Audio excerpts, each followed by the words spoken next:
Buenas noches, le habla el diácono Santiago Josado de la iglesia de San Sebastián en San Agustín, Florida.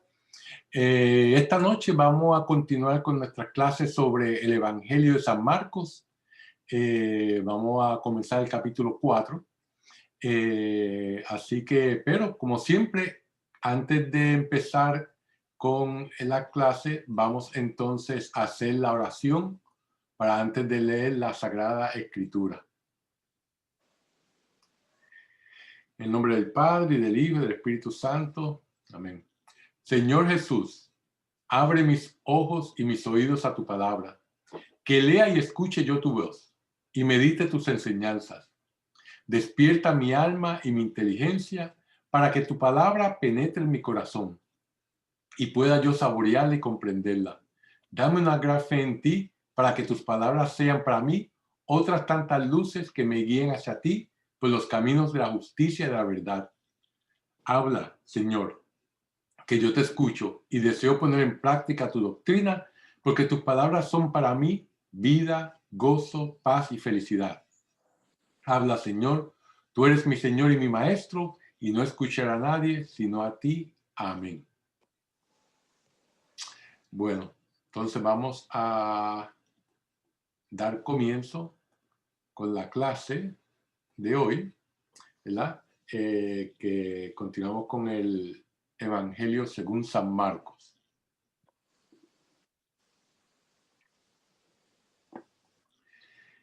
Y estamos todavía en la sección de San Marcos de Galilea a Jerusalén, ¿verdad? Y dentro de esa sección estamos dentro del establecimiento de los 12.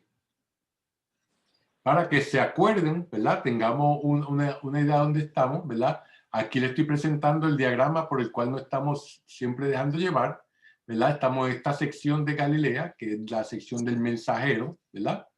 Y entonces estamos cubriendo esta parte sobre el establecimiento de los 12, ¿verdad?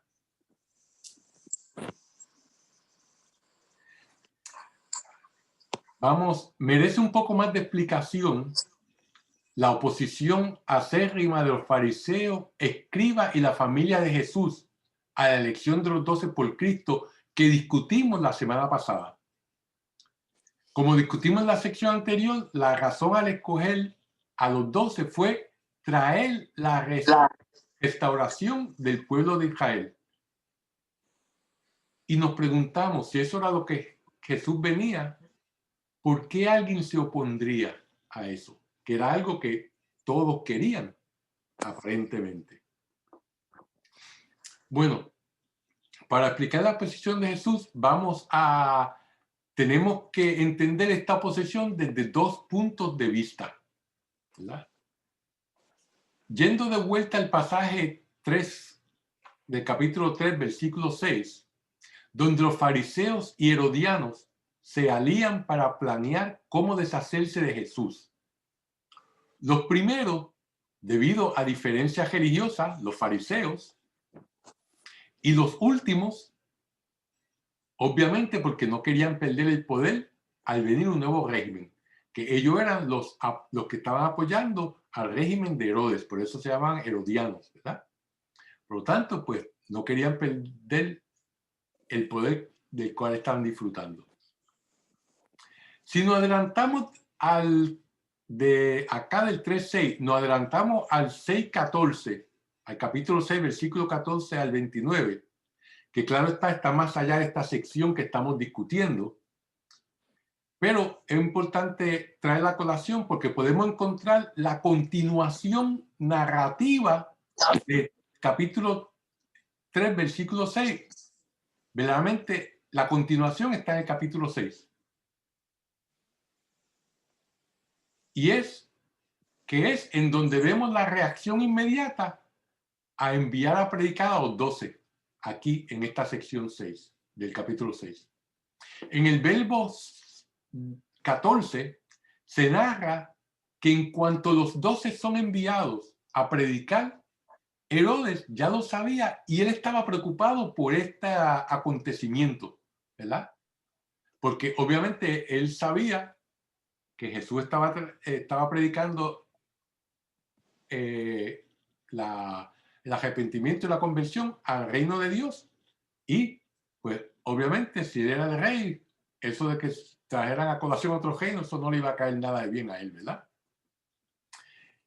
En esta sección 6, del capítulo 6, versículo 14 al 29, vemos una escena retrospectiva sobre la suerte de Juan el Bautista. No que está pasando en ese momento, sino que se están acordando de lo que pasó, ¿verdad? Y nos narran de cómo lo tomaron prisionero y de cómo el rey Herodes lo mandó a ejecutar. Eso es lo que va en esta sección. En el relato vemos que el rey no tenía nada en contra de Juan. Al contrario, él le gustaba oír hablar a Juan. Pero su esposa Herodías lo odiaba. ¿Y por qué lo odiaba? Porque Juan decía la verdad. Herodías era esposa, había sido esposa del hermano de Herodes. Y Herodes se la quitó y se casó con ella. Y obviamente Juan le puntualizaba a ellos que estaban viviendo en pecado. Y por eso ella odiaba a Juan, ¿verdad? Y ella logró acorralar a su esposo en una situación en la que él no tuvo otra opción que la de ordenar la ejecución del mensajero de Dios. Si se acuerdan la historia de que la hija de Herodías, Salomé, hizo un baile tan bonito que Herodes le dijo que le pidiera lo que quisiera, aunque fuera la mitad de su reino, enfrente de todos sus comensales. Y ella, pues, como era joven, no sabía, fue a preguntarle a la mamá, y la mamá le dijo, pide la cabeza de Juan el Bautista. Y ahí, pues entonces, al decirlo frente a todos sus comensales, él, por no quedar mal, pues mandó a ejecutar a Juan el Bautista. El punto es que en ambos lados de la reacción de la familia, que se encuentra en los versículos 21 al 22 del capítulo 3, y de los escribas, esta reacción de la familia de los escribas, vemos la posibilidad de represalias violentas de parte de las fuerzas gubernamentales, ¿verdad? Los fariseos y herodianos por un lado y Herodes y Herodías por el otro. Por lo tanto, si los compueblanos, o sea, la gente que vivía en el mismo pueblo de Jesús, sabían que el gobierno estaba planificando deshacerse de él, lo más probable es que tuvieran miedo de que los asociaran con Jesús. Es posible que cuando su familia trató de llevárselo, como vimos en la sección anterior, y declararlo loco, estaban tratando de proteger a Jesús y a ellos mismos, ¿verdad? Este es el tema que Marcos está tratando de desarrollar aquí.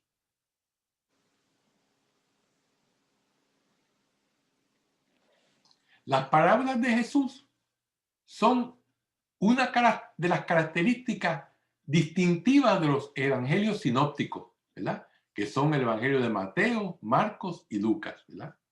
De acuerdo a Marcos, Jesús solo enseñaba en parábolas. Ahora, nos preguntamos, ¿qué es una parábola? La definición de parábola es que la parábola está derivada del verbo griego paraballo, compuesto de la preposición para, que significa junto, y el verbo ballo, que significa echar. O sea que con una parábola usted echa junto a algo. Una parábola es, por lo tanto, una comparación de dos objetos con fines didácticos, o sea, de enseñanza, generalmente como un relato, ¿verdad? La parábola no es un género literario en sí mismo, como decir la poesía, como decir la historia, un relato histórico, como decir el evangelio, como decir eso, ¿verdad? No es un género literario. Ya que usa otros géneros, como la comparación, ilustración, proverbios, acertijos, alegorías o argumentos. Por tanto, la parábola hace una mezcolanza de todos esos otros géneros y lo utiliza dependiendo él lo que quiera enseñar. El común denominador de todas estas formas de comunicación que nombramos anteriormente es que requieren que el oyente descifre el mensaje, ya que la enseñanza por sí misma no es evidente.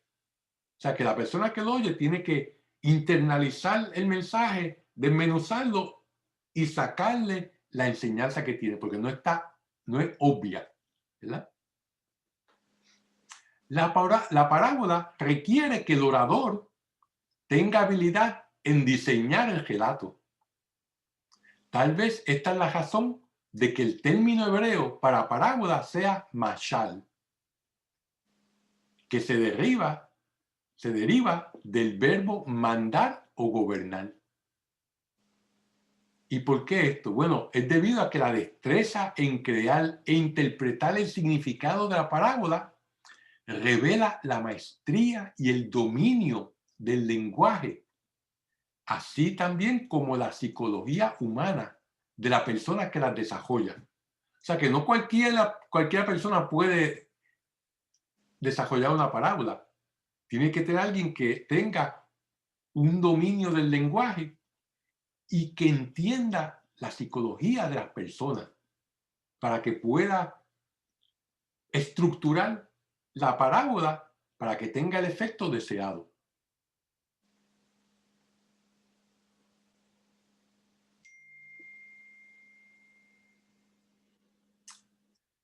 Las parábolas de Jesús en Marcos las vemos, son 8, verdaderamente son 7 auténticas, pero bueno, está una casa dividida, está el sembrador, la parábola de la lámpara, de la medida, de la cosecha, de la semilla de mostaza, la fuente de la impureza, que esa es la que verdaderamente no es una parábola, y la de los viñadores homicidas. Esas son todas las parábolas que se encuentran en Marcos.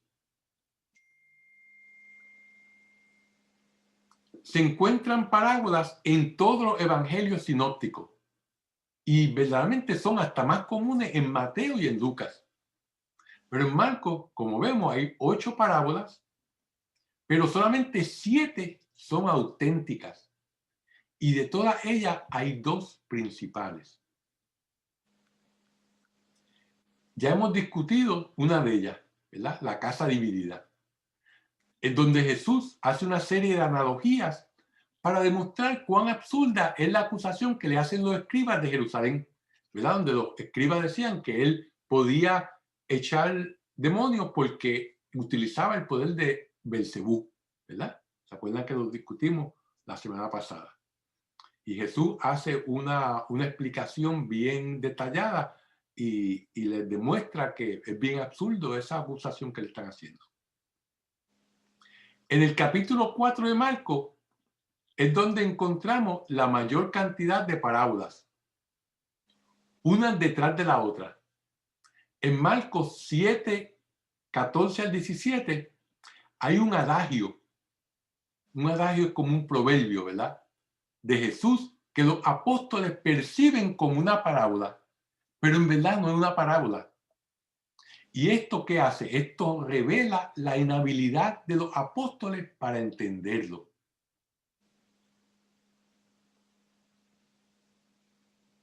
Finalmente, la sección de Marcos que se desarrolla en Jerusalén, que es la última tercera parte del Evangelio, tenemos la parábola de los viñadores homicidas.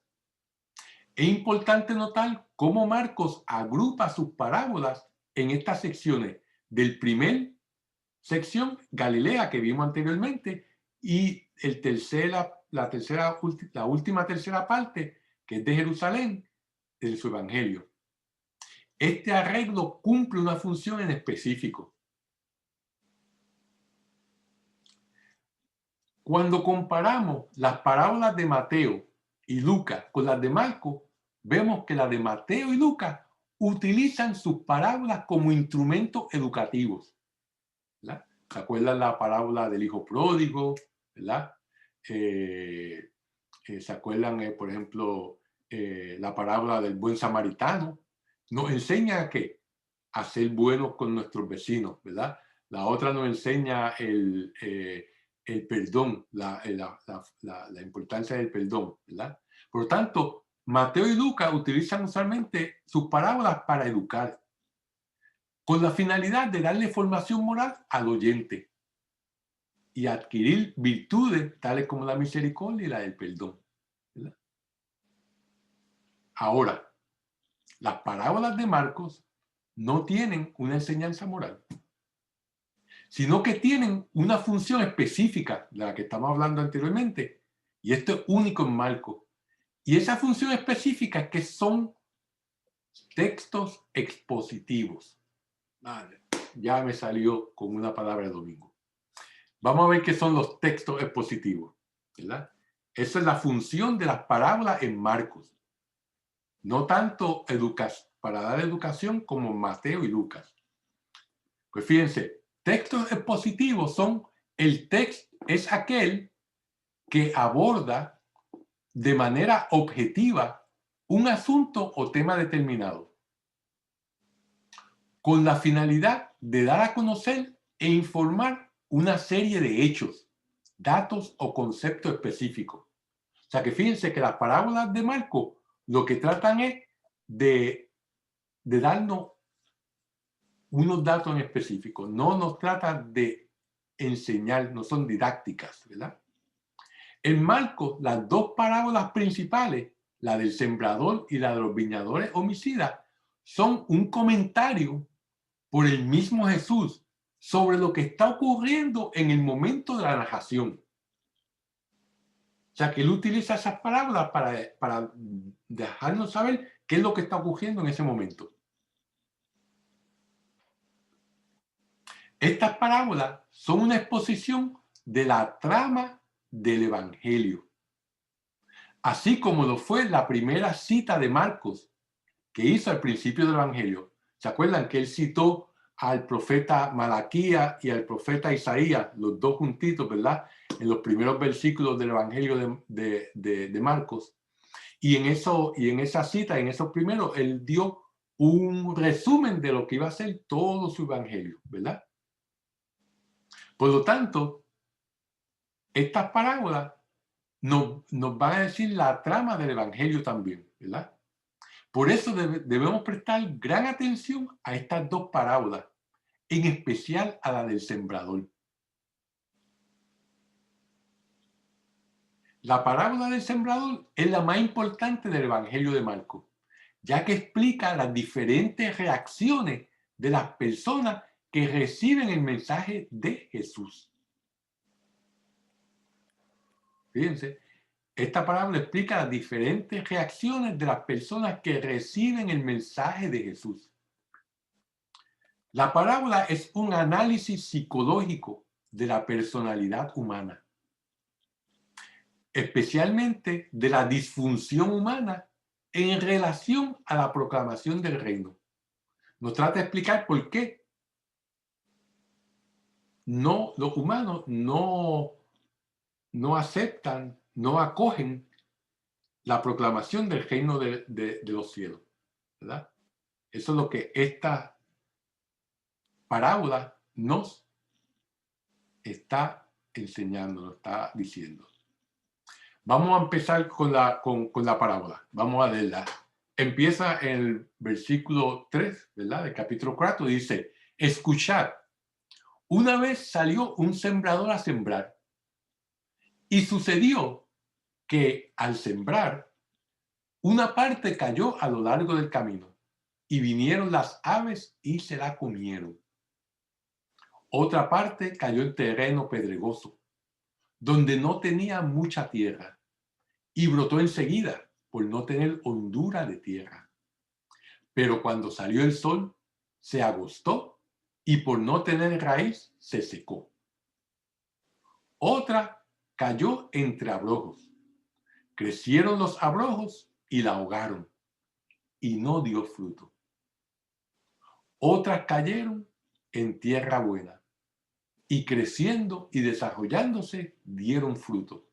Unas produjeron 30, otras 60 y otras 100.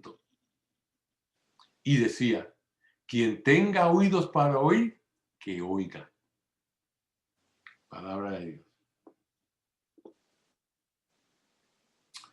Fíjense que lo que distingue esta parábola de los demás relatos agrícolas es que los resultados del relato son múltiples en esta parábola. Son más de 2 en lo que se refiere al producto de la semilla sembrada. Por ejemplo, la parábola de la cizaña en Mateo 13, donde solamente hay 2 resultados, ¿cómo crecerá la semilla?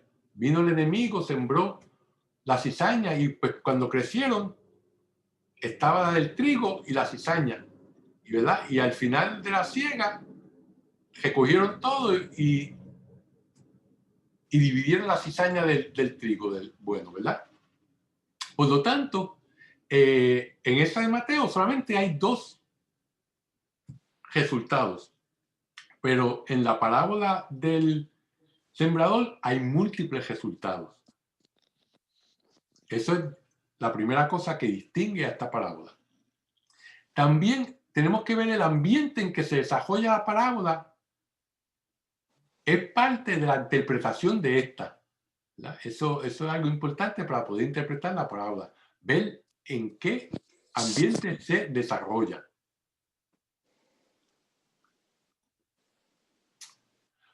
Como hemos visto, la segunda sección de Marcos en Galilea no solamente está enmarcada por los relatos del llamado y del envío, sino también por la reacción pública a este llamado y envío.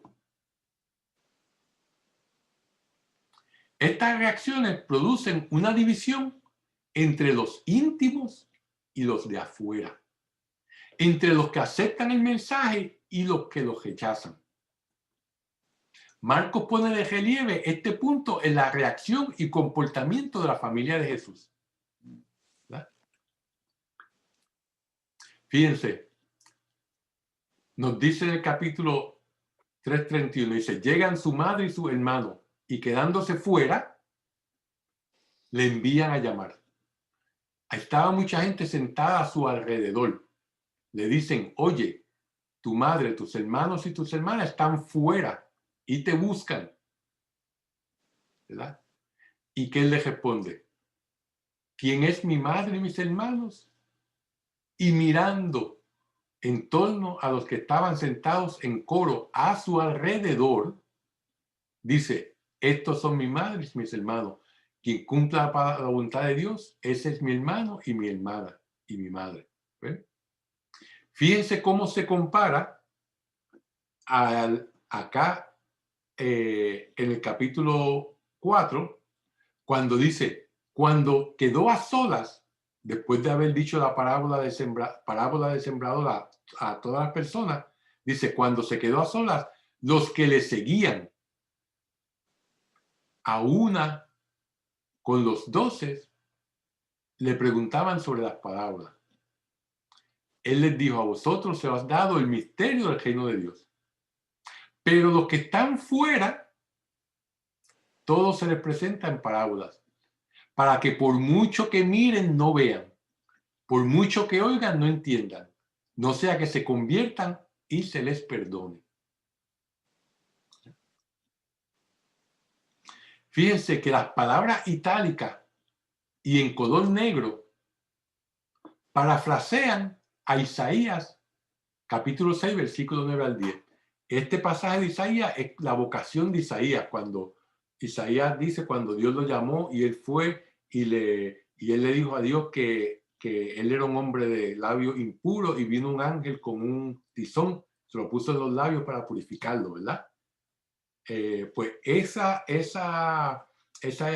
historia de la vocación de Isaías es lo que Jesús está parafraseando en estos versículos, ¿verdad? Pues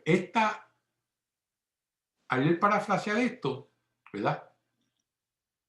que habla de la paradoja. Esta parte de Isaías habla de una paradoja, de un mensaje que va a ser escuchado, pero no entendido por el pueblo de Israel, porque Dios lo va a enviar a él, a decir al pueblo de Israel, pero sin embargo le dice, te van a escuchar, pero no van a entender lo que tú digas. ¿Verdad? Y esa es la paradoja del mensaje que es escuchado, pero no entendido. Y eso es lo que Cristo está diciendo aquí sobre a los que están fuera, o sea, los que no aceptan el reino de Dios, los que solamente escuchan, pero no lo internalizan, ¿verdad? Por eso dice que para que por mucho que miren, no vean, por mucho que oigan, no entiendan, no sea que se conviertan y se les perdone, ¿verdad? Jesús trae un poco de optimismo al decirnos que por lo menos los que están con Él podrán oír y ver a pesar de la malvada generación en la que les ha tocado vivir, ¿verdad? Sin embargo, este pensamiento trae como una posibilidad que el propósito de las parábolas sea confundir en vez de iluminar. O sea, en otras palabras, prevenir a los de afuera que entren. El concepto de los de afuera y los de adentro enlazan directamente en estos dos pasajes que vimos. Cuando está la familia y cuando él da la parábola del sembrador. Ahora, como vimos en esta sección, él dice, a vosotros se ha dado el misterio del reino de Dios. Ahora, uno se preguntará, ¿qué es el misterio? Bueno, lo que separa a los de afuera de los que están alrededor de Jesús es el misterio del reino. Los sinópticos, los evangelios sinópticos, emplean solo una vez la palabra mysterium. El evangelio de Juan nunca lo utiliza. Pero Marcos dice, a vosotros se os ha dado el misterio del reino de Dios, para que los de afuera, pero para los de afuera todo sucede en parábolas, ¿verdad? Así responde Jesús a los discípulos que le interrogan sobre el sentido de la parábola del sembrador.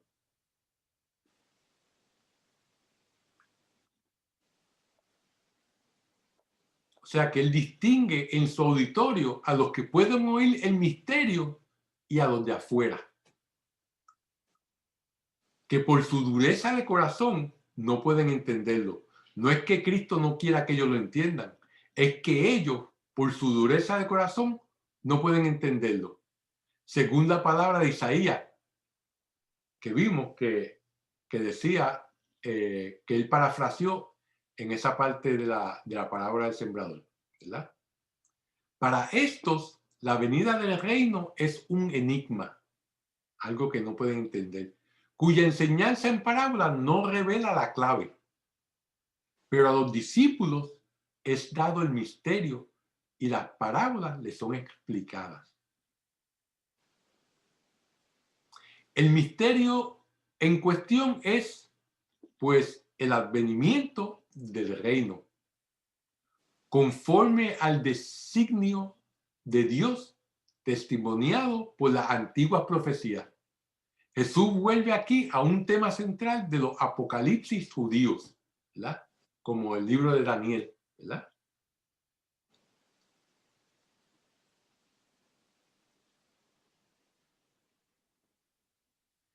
Su propia obra consiste en instaurar el reino acá abajo, ¿verdad? Esa es la obra de Jesús, ¿verdad?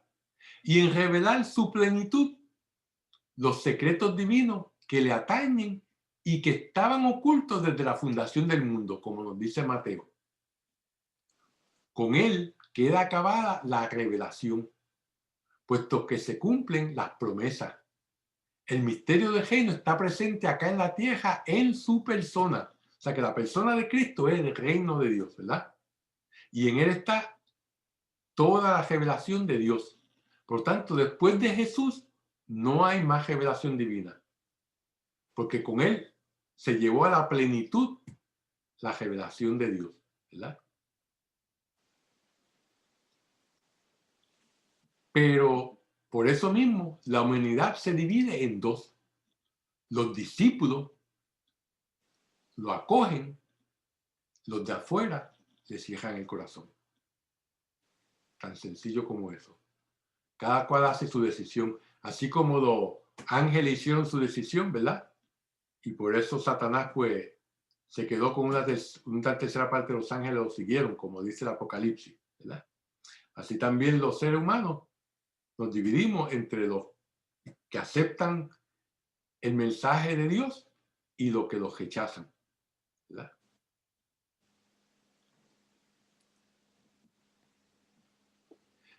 La proclamación del misterio no es, por lo tanto, esotérica. O sea, no quiere decir que es algo que solamente para unos poquitos, no es algo bien difícil de entender. No.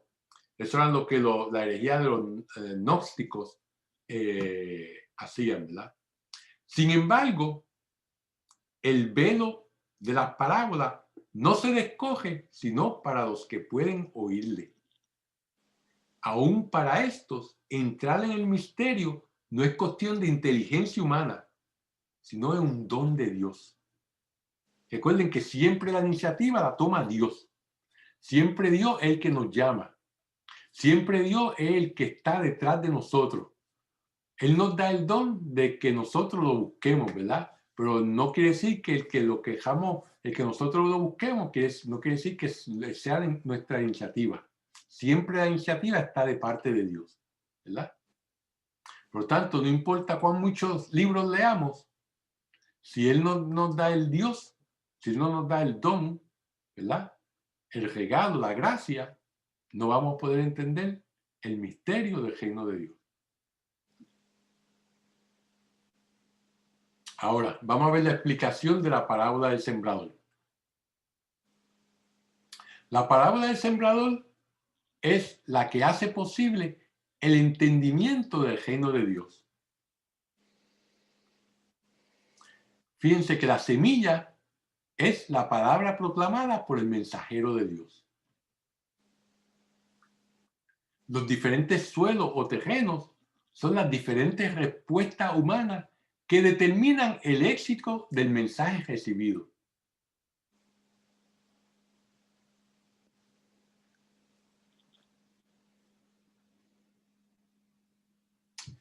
Vamos a ver la explicación que da Jesús sobre la parábola. Dice en el versículo 14, empezando, dice, el sembrador siembra la palabra. Los que están a lo largo del camino, donde se siembra la palabra, son aquellos que cuando la oyen, viene Satanás y se lleva la palabra sembrada en ellos. De igual modo, los sembrados en terreno pedregoso son los que al oír la palabra, al punto la reciben con alegría, pero no tienen raíz en sí mismos, sino que son inconstantes. Y en cuanto se presenta una tribulación o persecución por causa de la palabra, sucumben enseguida. Y otros son los sembrados entre abrojos. Son los que han oído la palabra, pero las preocupaciones del mundo, la seducción de las riquezas y las demás concupiscencias, palabra de domingo que quiere decir inclinación al mal, ¿verdad? Les invaden y ahogan la palabra y queda sin fruto. Y los sembrados en tierra buena son aquellos que oyen la palabra, la acogen y dan fruto. Unos 30, otros 60, otros 100. Palabra de Dios. Fíjense, el mayor énfasis de esta parábola es en el fracaso, ya que 3 de los 4 tipos de terreno no son productivos. Esto no es un reflejo de la fe del mensajero, pero sí es causa de preocupación de que no haya fe en el mensaje. ¿Verdad? O sea que el mensajero, sea Juan el Bautista, obviamente Jesús, los apóstoles, los discípulos de los apóstoles, todos nosotros, no es falta de fe en el que lleva el mensaje. Es el problema de que las personas que lo reciben no tengan fe en el mensaje. Es de notar que son externos todos los factores que llevan al fracaso del mensaje, ya que el oyente es asaltado por fuerzas externas, como el secuestro, la persecución y distracciones. O sea que nuestro interior ha sido habilitado, ha sido creado, ha sido diseñado y está propenso a recibir el mensaje.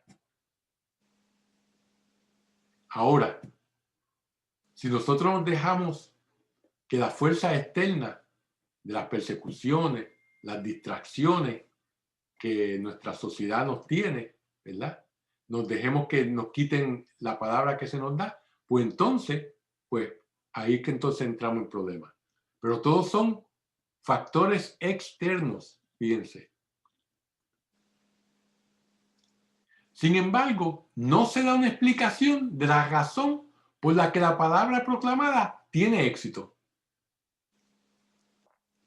a menos de que el oyente se sobreponga a los obstáculos mencionados. O sea que esa es la manera como se tiene éxito, sobreponiéndose a los obstáculos que nos dice que la parábola. Esta parábola es más sociológica que psicológica, ya que se enfoca en los eventos que afectan la recepción o rechazo del mensaje.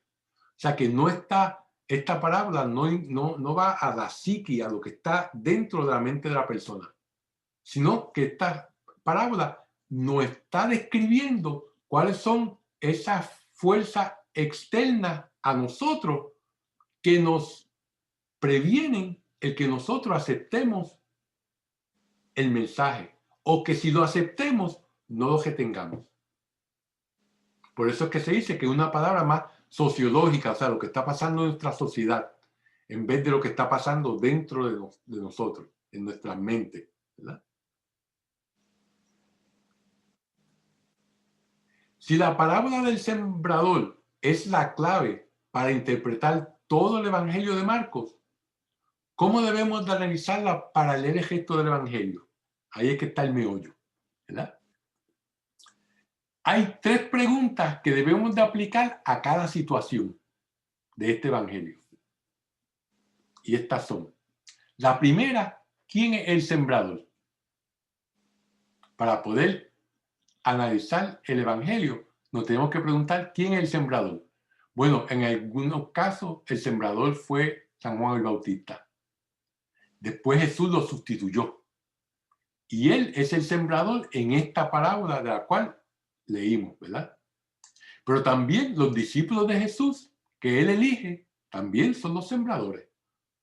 Y luego los discípulos de los discípulos, que son al fin y al cabo toda persona que acoge el mensaje del sembrador.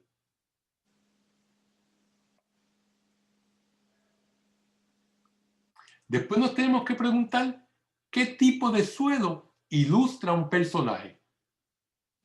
Cada suelo nos muestra a un tipo de persona. Esta es tal vez la pregunta más importante, ¿verdad? Hay más de una manera de entender cada personaje. Y es por eso que es importante interpretar quién pertenece a cada tipo de suelo. Eso es lo que vamos a ver en todo el Evangelio. Tenemos que, como quien dice, encontrar el cajoncito donde va cada personaje. ¿Qué tipo de suelo es esta persona? Y eventualmente, ¿qué tipo de suelo soy yo? ¿Eh? ¿Están estos personajes? La tercera pregunta para ayudar a analizar el Evangelio es, ¿están estos personajes fijos en cada categoría o terreno o hay flexibilidad de cambio? O sea, una vez se identifica a un personaje, en, que está en el terreno pedregoso o está en el terreno de los abrojos, ¿hay flexibilidad de que ese personaje pueda cambiar? Eso lo vamos a ver, ¿verdad? Vamos a ver el método a usarse. Vamos a buscar paralelos verbales directos entre las palabras que Jesús utiliza en describir cada una de las personas en la explicación de la parábola. Y las palabras que utiliza Marcos para describir la reacción de los personajes en el mensaje del relato. Eso es lo que nos va a ayudar a interpretar esta parábola. Lo vamos a ver más claramente. Pero lo primero es buscar paralelos verbales. ¿Qué dijo Jesús en este pasaje y qué dice Jesús en este otro pasaje? ¿Verdad? Ya eso lo vimos anteriormente, los de afuera y los de adentro. Cómo habían paralelos entre el capítulo 3 y el capítulo 4, ¿verdad? Entre el pasaje donde su madre y su hermano fueron a buscarlo y el pasaje en el cual Jesús le estaba explicando a sus discípulos las parábolas, porque ellos eran sus íntimos, eran los que estaban adentro, ¿verdad? Fíjense cómo esas palabras nos ayudan a identificar. Eso es lo que llamamos paralelos verbales, ¿verdad? Y hay que analizar también cómo presenta y explica Marcos el comportamiento de los personajes. Algunas veces Marcos solo nos dice lo que hace el personaje y otras veces el narrador nos explica su comportamiento. Esa es la técnica que usa Marcos. Fíjense, vamos a tomar el primer personaje, el primer tipo de terreno, que es lo que están a lo largo del camino donde se siembra la palabra. Fíjense que la parábola dice que una parte o una semilla cayó a lo largo del camino y vinieron las aves y se la comieron. Jesús nos explica a los discípulos que esto lo que quiere decir es que cuando la oyen, el mensaje, la semilla, viene Satanás y se lleva la palabra sembrada en ellos. Ahora, fíjense, Satanás se ve en estos tres pasajes del Evangelio de Marcos. Cuando Jesús es tentado en el desierto, Satanás aparece en primera persona. Se habla de él como una persona que viene a tentar a Jesús, ¿verdad? Luego, nos habla en el capítulo 3, cuando los escribas de Jerusalén acusan a Jesús de actuar con el poder de Satanás. Ahí están hablando de Satanás en tercera persona. No está presente, sino en tercera persona están hablando sobre Satanás. Y por último, lo vamos a ver cuando Jesús reprende a Pedro. Cuando Jesús está diciendo que él va a tener que morir, sufrir, morir para el Hijo del Hombre. Y Pedro lo llama aparte y dice, no, ¿cómo va a ser? Eso no puede ser. ¿Y qué le dice Jesús? Quítate de mi vista, Satanás, porque tus pensamientos no son los de Dios, sino los de los hombres. O sea, ahí se está hablando de Satanás en primera persona. Pedro está actuando como Satanás, ¿verdad? De estos tres momentos en que Satanás aparece en el Evangelio de Marcos, el más parecido al de la parábola del sembrador, lo vemos en el capítulo 8, que es cuando Jesús reprende a Pedro, ¿verdad? Esta reprensión de Pedro ocurre después de la primera predicción de su pasión. Al decir Jesús, quítate de mi vista, Satanás, porque tus pensamientos son no son los de Dios, sino los de los hombres. Él está sugiriendo que cuando Satanás se lleva la palabra de Dios, estamos hablando en la parábola, cuando se lleva la palabra de Dios que ha sido sembrada en ellos, la sustituye por otra palabra, que es la de los hombres. ¿Ven la relación de la palabra del sembrador y la reprensión que hace de Pedro? ¿Verdad? Que le dice a Pedro que los pensamientos no son los de Dios, sino los de los hombres. Por lo tanto, Satanás lo que hace es que cuando viene a quitar el mensaje de Dios, lo que hace es que sustituye la palabra de Dios por otra palabra, que es la de los hombres. ¿Verdad? Esto implica que Satanás distorsiona los pensamientos de las personas para que el mensaje del reino sea malinterpretado y representado como algo blasfemo o demoníaco. Esta es una manera para poder identificar a personajes en la narrativa quienes son agentes del maligno. O sea que esos son los que están a lo largo del camino, se siembra la palabra y vienen los pájaros y se la llevan, ¿verdad? O sea, viene Satanás y se la lleva. Porque él distorsiona los pensamientos de las personas. ¿Verdad? Lo hace pensar que el mensaje de Dios, que las enseñanzas de Dios, como la enseñanza por el aborto, pues eso es algo que va en contra de los derechos de las mujeres. Nos enseña que no es nada malo el que dos personas del mismo sexo se casen y tengan relaciones, ¿verdad? Porque eso es lo que, si no está discriminando, ¿verdad? O sea, el demonio targiversa y nos deja ver, nos hace ver que lo malo es bueno, ¿verdad? Y lo bueno que nos enseña Dios, eso es cosa, algo retrógrado, algo de personas sin educación, alguien que es alguien que lo que hace es que está discriminando contra otras personas. Eso es lo que hace el demonio, distorsionar, ¿verdad? Y es muy bueno haciéndolo.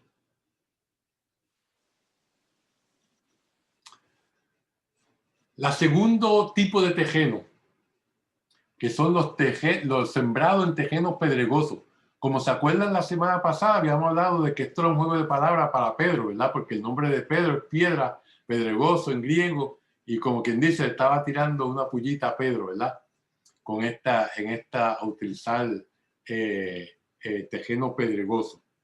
En esta parábola nos dice, otra cayó en terreno pedregoso, donde no tenía mucha tierra, y brotó enseguida por no tener hondura de tierra. Pero cuando salió el sol se agostó y por no tener raíz se secó. ¿Qué nos dice Jesús? De igual modo, los sembrados en terreno pedregoso son los que al oír la palabra, al punto la reciben con alegría, pero no tienen raíz en sí mismos, sino que son inconstantes. Y en cuanto se presenta la tribulación o persecución por causa de la palabra, sucumben enseguida. Fíjense, de las tres respuestas negativas, esta es la más compleja, ya que hay un cambio de actitud después que inicialmente se acogió la palabra. Es obvio que no podemos aplicar este modelo a personajes que aparecen en una sola escena de relato, ¿verdad? ¿Por qué? Porque si aparecen en una sola escena, no hay chance de que haya cambio. En los personajes que uno puede encasillar en este suelo, en este terreno pedregoso, usualmente tienen que aparecer más de una vez en los evangelios para que uno pueda ver un cambio en ellos, ¿no? La palabra alegría que se utiliza, ¿verdad? Que ellos reciben la palabra con alegría. Esta palabra alegría no es un término recurrente en el evangelio de Marcos, excepto en el capítulo 2, en el banquete de bodas, donde dice que se alegran, ¿verdad? O en la entrada triunfal de Jesús a Jerusalén en el capítulo 11. Son las únicas otras dos partes en el Evangelio de Marcos donde se habla de alegría. Ahora, en cuanto a la palabra tribulación, Jesús nos da ejemplos de que sus discípulos tendrán que sufrir, ¿verdad? Debido a la reacción negativa hacia su mensaje. Y esto los puede llevar a desmoralizarse y a fallar. Y eso es lo que vemos en el capítulo 10, donde dice: Jesús describe a quienes han dejado todo, incluyendo familia y posesiones, por mí y por el evangelio, ¿verdad? Y en el capítulo 13 Jesús describe las privaciones que sufrirán los 12 en el futuro al proclamar las buenas nuevas a las naciones. O sea, ya está dando una idea del escatón, ¿verdad? Otra palabra de domingo. El escatón significa el final de los tiempos, ¿verdad? La segunda venida de Jesucristo. Por lo tanto, es ahí en esos dos pasajes donde Jesús habla más claramente sobre la tribulación y la persecución debido a todo aquel que acoge su palabra. El otro factor que hará que este segundo tipo de personas, los que se identifican en el terreno pedregoso, fallen, es el miedo a la tortura o muerte debido a la palabra, ¿verdad? Fíjense que en el capítulo 6 de Marcos nos habla sobre el rechazo del mensaje de Jesús por sus compueblanos, ¿verdad? O sea, que ellos estaban escandalizados por Jesús, por lo que él decía, ¿verdad? Por lo que él predicaba. Y más tarde Jesús, en el capítulo 14, predice que los 12 lo abandonarán, ¿verdad? Por lo tanto, este verbo escandalizarse viene del griego escandalón, ¿verdad? Que significa trampa puesta en el camino. O sea, un obstáculo que hace caer, que aparece solamente en otros dos pasajes de Marcos, en estos dos que acabo de decir. Es interesante que en el latín la raíz del verbo escandalizar se refiere a las piedras que se encuentran en el mar, que hacen encallar a los barcos, ¿verdad? Que no las ven y encallan en ellas. O sea que también tiene que ver con obstáculos en el latín. El pasaje del 14:27 es un ejemplo de las personas que temen por su vida, ¿verdad? Porque aquí los 12 se van por miedo a que los cojan prisioneros y los maten, ¿verdad? Los 12 son los únicos que son un ejemplo indudable de este tipo de personaje del terreno pedregoso que se describe en esta sección de la parábola. Ellos reciben la palabra con alegría al principio del relato, pero al final tropiezan y temen por sus vidas y ahí abandonan al Señor. O sea que aquí vemos que ellos son el ejemplo perfecto de las personas que reciben la palabra, pero con alegría, pero como no hay tierra, no hay profundidad, pues se muere la planta. Esto nos contesta la pregunta si un personaje puede cambiar o no, que habíamos hecho al principio, ¿verdad?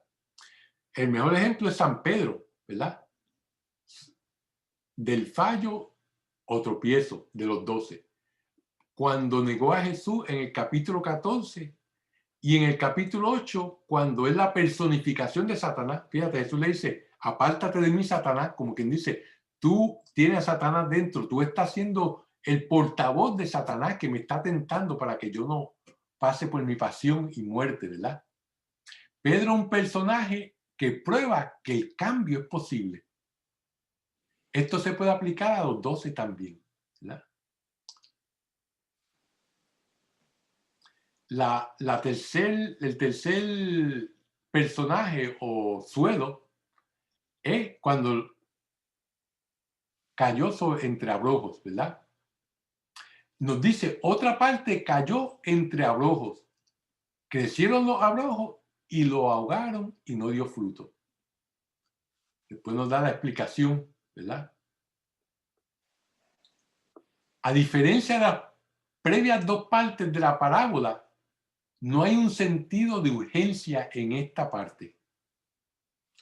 con el tema de ahogo o estrangulación, ¿verdad? De los abrojos que estrangulan la semilla, somos testigos de una acción lenta, que es el resultado de la infiltración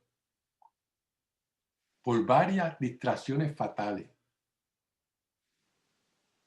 Fíjense, no hay una correspondencia directa, como vimos en la anterior, que habían palabras que correspondían unas con otras.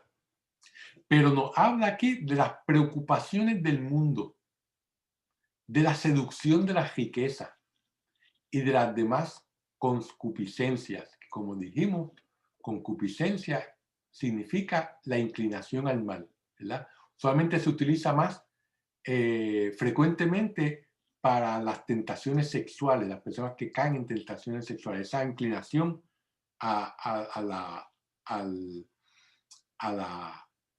acciones contra en contra de las relaciones sexuales aceptadas que entre esposo y esposa, ¿verdad? Por lo tanto, no encontramos en esta sección términos que correspondan a otras secciones de Marcos, ¿verdad? No hay nada que uno pueda correlacionar directamente. Sin embargo, a través de estas definiciones, podríamos encontrar algunos personajes en el Evangelio. La riqueza, las preocupaciones del mundo, las concupiscencias. Se encuentran en estos versículos una variedad de causas que obstruyen acoger el mensaje del reino. Y estas, por lo que vemos, pueden ser ilimitadas. ¿Por qué? Porque estas causas que vemos aquí arriba son lo suficientemente generales para cubrir un sinfín de otras causas. Es obvio que solo se necesita una causa para ahogar el mensaje del reino. Si uno cae en la seducción de las riquezas, si uno cae en las seducciones de los placeres ilícitos, si todo lo que uno se preocupa es por las cosas del mundo, ¿verdad? Pues solamente con una ya el mensaje del reino se ahoga. Y esto, como vimos en la diapositiva anterior, es un proceso lento, ¿verdad? No algo que pasa de la noche a la mañana, sino que nosotros dejamos que poco a poco la seducción de las riquezas nos lleven. Dejamos que poco a poco las preocupaciones del mundo no dejen escuchar. Dejamos que poco a poco vaya esa persona que no es nuestra esposa o nuestro esposo, vaya entrando dentro de nuestra mente y nuestro corazón, y cuando abrimos los ojos, están divorciados, ¿verdad? Que hay que estar en guardia todo el tiempo. Ahora, este cuarto y último tipo de personaje de la parábola es el más difícil de localizar en la narrativa, porque es descrito de una manera generalizada, y estos fueron los que cayeron en tierra buena, ¿verdad? Las dos ocasiones más cercanas en que se pueden localizar este cuarto tipo de personaje es en dos reacciones de Jesús en contra de la falta de dar fruto. Fíjense, la parábola nos dice que cayeron en tierra buena y dieron fruto, ¿verdad? Y la explicación es que aquellos que acogen la palabra, la acogen y dan fruto, unos 30, unos 60, unos 100, ¿verdad? Por lo tanto, Jesús nos habla en el capítulo 11, en este pasaje, Jesús maldice la higuera. ¿Por qué? Porque no da fruto. En el capítulo 12, los viñadores homicidas se niegan a darle el fruto que le corresponde al dueño de la viña. Fíjense que ambos pasajes están dirigidos contra los líderes del templo, cuando él se habla de esto, ¿verdad? O sea que no hay una correlación directa de los que dan fruto, sino que Jesucristo se pronuncia en contra de aquellos que no dan fruto.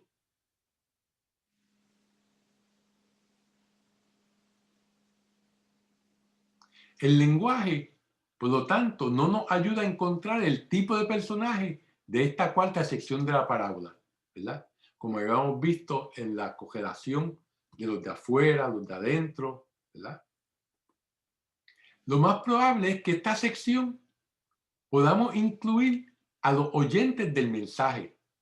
Podemos utilizar la congelación que tiene la semilla como productora de alimentos, de frutos.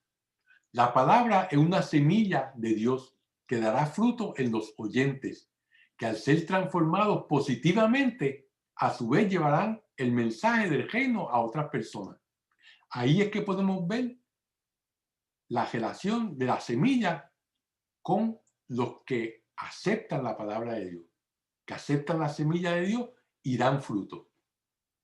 Ahí está ahí es que encontramos el cuarto tipo de personaje. Esto podría ser el origen del tema de las multiplicaciones milagrosas del Evangelio, como la multiplicación de los panes, ¿verdad? Donde toma 5 panes y 2 peces, ¿verdad? Y con eso pues, comen 5,000 personas, sin contar hombres, sin contar las mujeres y los niños, ¿verdad? Por lo tanto, esa idea de la semilla de Dios que da fruto es lo más probable es la semilla para el tema de las multiplicaciones milagrosas en el Evangelio. Y con esto damos entonces por terminado esta noche la clase sobre el Evangelio de Marcos. Así que vamos entonces a hacer la oración final. En el nombre del Padre, y del Hijo, y del Espíritu Santo.